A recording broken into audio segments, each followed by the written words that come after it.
তো WhatsApp guys, তোমরা সবাই কেমন আছো? আমি জানি তোমরা এতটা ভালো না, কারণ তোমরা যদি ভালোই থাকতো তাহলে আমার এই ভিডিওটা দেখতে না। যাই হোক, এত কথা বলার দরকার নাই। তোমাদের আইডিটা ব্ল্যাক লিস্টে পড়ছে সেটা আমি জানি, এবং কি আমার আইডিটাও ব্ল্যাক লিস্টে চলে গেছে। তো মূলত সে কারণে আজকের এই ভিডিওটা। আর জানি না কিসের জন্য আমাদের আইডিটা ব্ল্যাক লিস্টে বলাই, সেই কারণটি প্রচেষ্টা আজকে জানাবো।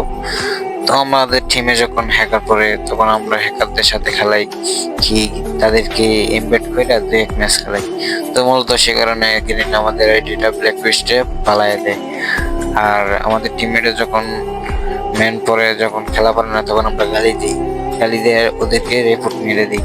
সে কারণে মূলত আমাদের আইডিটা ব্ল্যাক লিস্টে চলে যায়। তো বেশি কথা বলবো না, কিভাবে সমস্যাটা সলভ করবা চলো সবাইকে দেখিয়ে দিই। তো তোমাদের মেল বক্সের উপরে দেখবা মেল বক্স আছে, সেখানে চলে যাওয়ার পরে দেখবো গ্রিনের উপর থেকে একটা মেসেজ দিছে। তো চলো তোমাদেরকে বড় করে দেখে দিয়ে দেখো, এখানে লেখছে 2024-10-8-5-16। মানে গ্রিন আমাকে বুঝাইলো 2024-10 মাস 8 তারিখ 5-16। তো মানে 10 মাস 8 তারিখ, মানে 8 তারিখে 5-16 আমার আইডিটা খুলে দিবে। তো তোমাদের মেসেজে দেখবে এরকম আসবে, তোমাদের 6 তারিখেই দেয় আর কি, মানে 2 দিনের ভিতরে খুলে দিবে। আর বরাবর ওইটুকু বলি যে এই কথা সেই কথা লিখবা, কাস্টমার সার্ভিসের সাথে কথা বলতে, ওগুলো বোয়া ভাইয়া।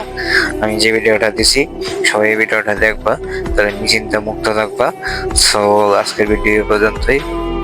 যদি ভিডিওটা ভালো লাগে অবশ্যই লাইক করে দিবা, আর যদি আমার চ্যানেলে নতুন হয়ে থাকো তাহলে অবশ্যই চ্যানেলটা সাবস্ক্রাইব করে দিবা। আর এখন দেখো আমি গেম স্টার্ট করছি, স্টার্ট হচ্ছে না, স্টার্ট হবে না।